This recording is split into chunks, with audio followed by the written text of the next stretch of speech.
Hello student, very good evening. I hope you are fine. Welcome to expert classes by Manju ma'am. Student, मैं आप लोगों के लिए को करिकुलर का कोर्स लाई हूँ जो कि ऑल ग्रेजुएशन यानी बीए, बीएससी, बीकॉम, बीबीए के फर्स्ट सेमेस्टर के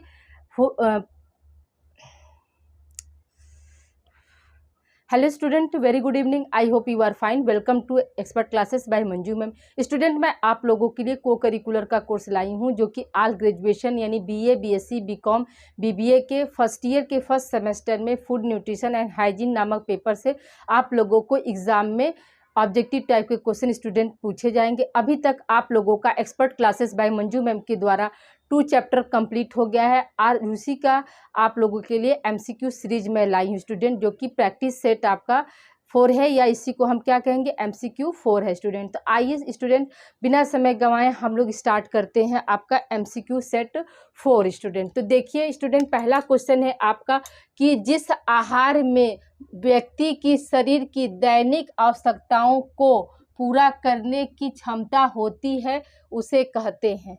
आपका ऑप्शन है स्वस्थ आहार यानी जिसको हम बोलते हैं हेल्दी डाइट, दूसरा ऑप्शन है संतुलित आहार यानी बैलेंस डाइट, तीसरा ऑप्शन है सुगंधित आहार और चौथा ऑप्शन है स्टूडेंट आपका नन यानी कि इनमें से कोई नहीं स्टूडेंट। तो याद रखिएगा कि जिस आहार में व्यक्ति की शरीर की दैनिक आवश्यकताओं को पूरा करने की क्षमता होती है उसे हम क्या कहते हैं स्टूडेंट, उसे हम बैलेंस डाइट यानी संतुलित आहार कहते हैं, यानी आपका ऑप्शन बी यहाँ पे सही हो जाएगा। अगला क्वेश्चन स्टूडेंट आपका कि भोजन का एक महत्वपूर्ण कार्य भी है। पहला ऑप्शन है आपका रोधक कारक, दूसरा ऑप्शन है कार्बोज उत्पादन, तीसरा ऑप्शन है शरीर के तापमान को नियंत्रित करना, चौथा ऑप्शन है इनमें से कोई नहीं। तो हम क्या बताएंगे स्टूडेंट कि भोजन का एक महत्वपूर्ण कार्य क्या है, शरीर के तापमान को नियंत्रित करना क्या होता है, भोजन का एक महत्वपूर्ण कार्य होता है स्टूडेंट। ठीक है, भोजन का एक महत्वपूर्ण कार्य क्या है, तो शरीर के तापमान को नियंत्रित करना होता है, यानी ऑप्शन सी आपका यहाँ पे सही हो जाएगा स्टूडेंट। अगला क्वेश्चन है आपका संतुलित आहार के घटक हैं। तो इसमें आपका पहला ऑप्शन है कैलोरी, दूसरा ऑप्शन है प्रोटीन, तीसरा ऑप्शन है विटामिन और चौथा ऑप्शन है ये सभी स्टूडेंट। तो हमने आपको बताया था स्टूडेंट कि संतुलित आहार के घटक कितने होते हैं, तो 6 होते हैं, जिसमें क्या था कार्बोहाइड्रेट यानी कैलोरी, प्रोटीन, वसा और विटामिन, मिनरल्स और जल, ये सब क्या थे आपके संतुलित आहार के घटक थे स्टूडेंट। तो यहाँ पे क्या हो जाएगा आपका कैलोरी भी है, ठीक है, प्रोटीन भी होता है और विटामिन भी होता है, यानी आपका क्या हो जाएगा ऑप्शन डी यहाँ पर सही होगा। यानी आपका ये सभी क्या है संतुलित आहार के घटक हैं, इन्हीं को क्या बोलते हैं, इन्हीं को हम पोषक तत्व भी बोलते हैं स्टूडेंट। अगला क्वेश्चन है निम्न में से किसका संतुलित आहार पर प्रभाव पड़ता है।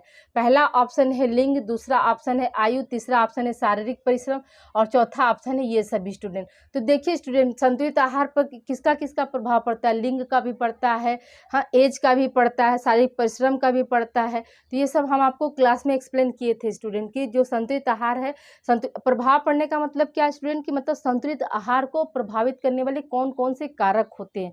तो आपका लिंग हो गया, आयु हो गया और शारीरिक परिश्रम हो गया, यानी ऑप्शन डी यहाँ पे सही हो जाएगा स्टूडेंट। अगला क्वेश्चन है आपका स्टूडेंट कि संतुलित आहार न लेने पर व्यक्ति पर क्या प्रभाव पड़ता है। पहला ऑप्शन है शारीरिक शक्ति की कमजोरी होती है, दूसरा ऑप्शन है कमजोरी होती है, तीसरा ऑप्शन है वजन घटना और चौथा ऑप्शन है सभी।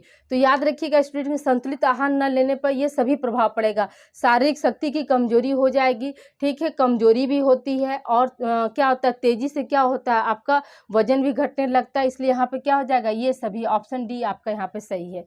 अगला क्वेश्चन है स्टूडेंट निम्न में से कौन एक सुरक्षात्मक पोषक तत्व है। ठीक है, निम्न में से कौन एक सुरक्षात्मक पोषक तत्व है। तो पहला ऑप्शन है कैलोरी, दूसरा ऑप्शन है पानी, तीसरा ऑप्शन है खनिज तथा विटामिन और चौथा ऑप्शन है वसा। तो स्टूडेंट याद रखिएगा कि सुरक्षात्मक पोषक तत्व हम किसे कहते हैं, मिनरल्स यानी खनिज लवण और विटामिन को कहते हैं। किसको कहते हैं स्टूडेंट, तो मिनरल्स और खनिज लवण को हम कहते हैं क्या, सुरक्षात्मक पोषक तत्व।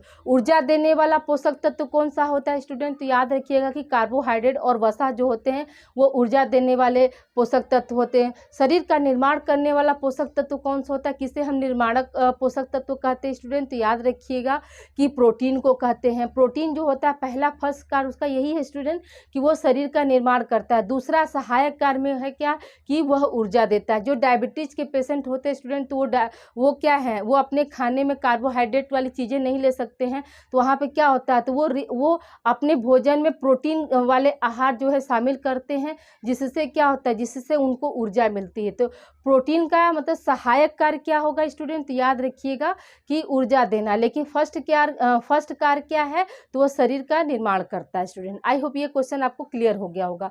नेक्स्ट क्वेश्चन है आपका स्टूडेंट की काम के लिए आवश्यक है। ऑप्शन ए है आपका उपकरण, ऑप्शन बी है मशीन, ऑप्शन सी है ऊर्जा और ऑप्शन डी है नन, यानी इनमें से कोई नहीं। तो याद रखिएगा कि काम के लिए कौन सा जो है सहायक उपकरण आपका होता है स्टूडेंट? तो याद रखिएगा काम के लिए कौन इनके लिए आवश्यक है क्या, तो उपकरण होगा नहीं स्टूडेंट, मशीन भी हो नहीं सकता। ऊर्जा, हमारे शरीर में जब एनर्जी रहती है तभी तो हम किसी भी कार्य को आसानी से कर पाते हैं।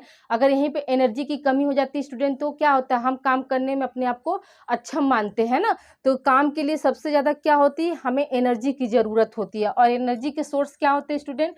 कार्बोहाइड्रेट, प्रोटीन, वसा, ये सब क्या है आपके एनर्जी के सोर्स होते हैं। तो यहाँ पर क्या हो जाएगा, आपका ऑप्शन सी सही हो जाएगा स्टूडेंट। अगला क्वेश्चन स्टूडेंट कि हमारे शरीर को भोजन की आवश्यकता किस लिए है?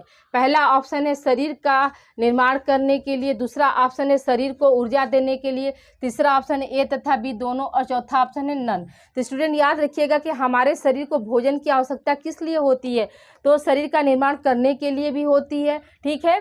और क्या है, भोजन की आवश्यकता किस लिए होती है? शरीर को ऊर्जा देने के लिए। भोजन खाएंगे तभी तो हमें क्या मिलता है, एनर्जी मिलता है ना। तो यानी यहाँ पे क्या हो जाएगा, सी ऑप्शन दिया ए तथा बी दोनों, तो यहाँ पे क्या हो जाएगा आपका ऑप्शन ए तथा बी दोनों होगा स्टूडेंट। आई होप यहाँ तक आप लोग को क्लियर हो गया होगा स्टूडेंट। इसे आप लोग राइट डाउन कीजिए। अभी कुछ क्वेश्चन रिमेन है, उसको हम अभी कंटिन्यू करते हैं स्टूडेंट।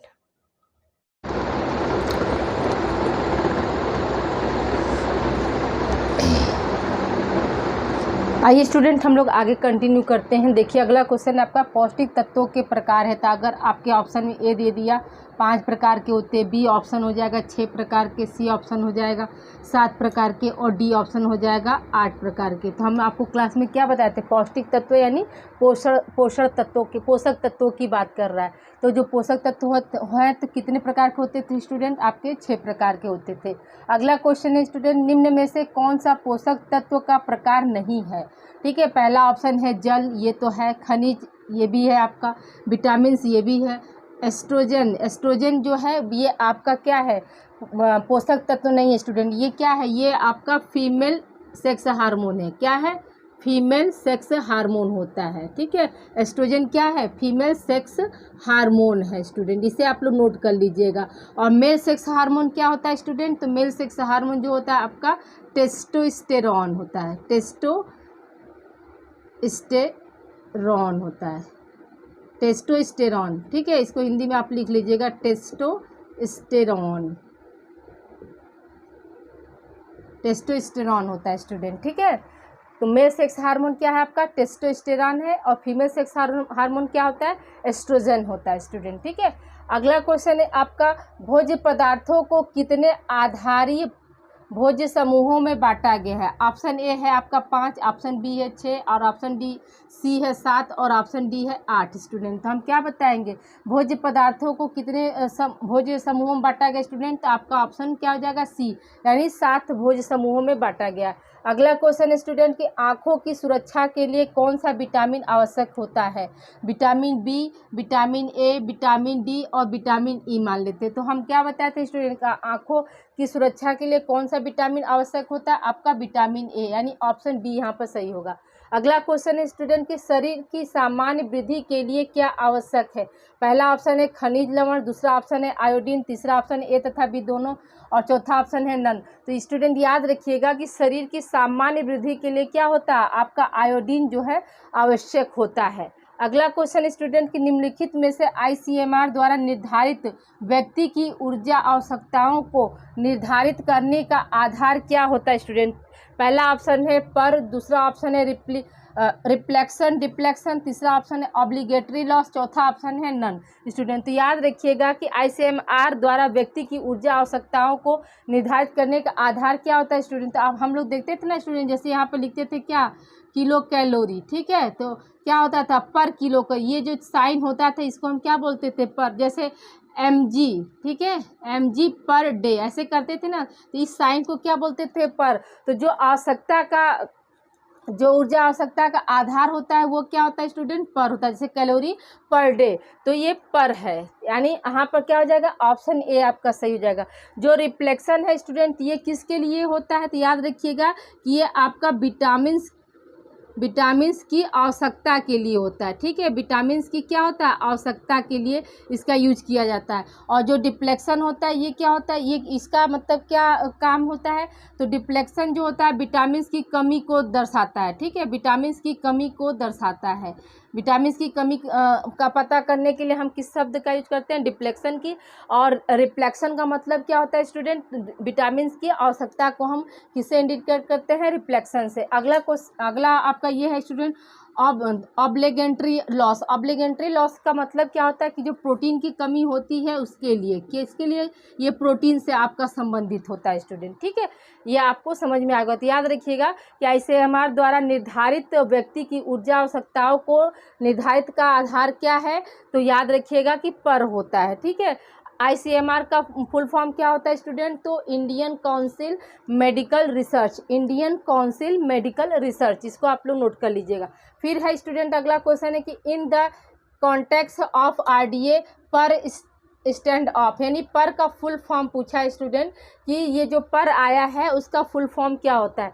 तो पहला ऑप्शन है फिजिकल एक्टिविटी ऑफ रेशियो, दूसरा ऑप्शन है फिजिकल एक्टिविटी ऑफ रेंज, तीसरा ऑप्शन है physiological activity of range. Student तो याद रखिएगा कि जो पर का जो फुल फॉर्म क्या होता है स्टूडेंट, तो फिजिकल एक्टिविटी ऑफ रेशियो, यानी इसको हिंदी में हम क्या बोलते हैं, शारीरिक गतिविधि अनुपात, ठीक है, क्या बोलते हैं स्टूडेंट, शारीरिक गतिविधि अनुपात। अगला क्वेश्चन स्टूडेंट की आरडीए 2020 के अनुसार 12 साल के लड़के को विटामिन डी की आवश्यकता होती है। आपके ऑप्शन में है 400 mg, ऑप्शन बी है 800 mg, ऑप्शन सी है आपका 100 mg और ऑप्शन डी है 500 mg। स्टूडेंट तो हमने आपको क्या बताया था कि केवल एक ही ऐसा पोषक तत्व है स्टूडेंट जिसमें क्या होता है, किसी भी एज के लिए, चाहे वो मेंस का हो, चाहे वो विमेंस का हो, चाहे वो 10 साल से 12 साल के लड़के का हो, सभी कैटेगरी के लिए क्या था, आपका 400 mg पर डे की आवश्यकता होती थी। चाहे वो सेडेमेंट्री का मतलब क्या कि निम्न कार्य करने वाली महिला, मॉडरेट का मतलब क्या होता है, मध्यम क्रियाशील महिला, ठीक है, और आपका हैवी का मतलब क्या होता है स्टूडेंट, तो अधिक क्रियाशील महिला या अधिक क्रियाशील पुरुष, दोनों कह सकते हैं। तो उसमें मतलब किसी भी कैटेगरी के लिए क्या था, विटामिन डी की मात्रा जो थी वो 400 mg थी। किस अवस्था में, मतलब किस एज में जो है विटामिन डी की आवश्यकता नहीं पड़ती स्टूडेंट, तो याद रखिएगा कि जो शैशवावस्था था यानी 0 से इन्फेंसी जो था उसमें क्या था, उसमें विटामिन डी की आवश्यकता नहीं थी स्टूडेंट। आई होप यहाँ तक आप लोग को क्लियर हो गया होगा स्टूडेंट। तो आज के लिए मैं इतना ही, क्योंकि मेरे घर कुछ गेस्ट आ गए हैं, तो आज के लिए मैं क्लास यहीं पर विराम करती हूँ। आपका नेक्स्ट चैप्टर 3rd रहेगा स्टूडेंट। बीच में किसी दिन हमको समय मिलेगा तो आरडीए से ही संबंधित कम से कम 30-35 क्वेश्चन आप लोगों को हम करा देंगे, तो आरडीए आपका पूरा कंप्लीट हो जाएगा। किसी भी वीडियो में हम आपका एक वीडियो हम डाल देंगे, आरडीए से संबंधित पूरा सारे क्वेश्चन को समरअप कर देंगे, तो आपको क्या होगा, आरडीए जो है आपको अच्छे से समझ में आ जाएगा स्टूडेंट। तो please like and subscribe my channel expert classes by Manju ma'am. Student इसे आप अधिक से अधिक बच्चों को शेयर करिए ताकि वो भी को करिकुलर के बारे में जाने। जिस तरह से वो मेजर माइनर की तैयारी कर रहे हैं, वो अपना को करिकुलर का भी तैयारी क्या करें, कंटिन्यू रखें स्टूडेंट। और उनको इससे ये होगा कि उन्हें कभी भी एग्ज़ाम में आप उनको कोई समस्या का सामना नहीं करना पड़ेगा। और जो बच्चे कंपटीशन की तैयारी कर रहे हैं तो उनके लिए भी ये सारी क्लासेस क्या हैं, बेनिफिशियल हैं स्टूडेंट। तो जो बच्चे कंपटीशन का तैयारी कर रहे हैं वो भी इस क्लास को देख सकते हैं स्टूडेंट, ठीक है। ओके स्टूडेंट, अपना ध्यान रखिएगा। आज के लिए इतना ही, नेक्स्ट क्लास में हम अगले चैप्टर में मिलते हैं। ओके स्टूडेंट, बाय, अपना ध्यान रखिएगा। Thank you for watching.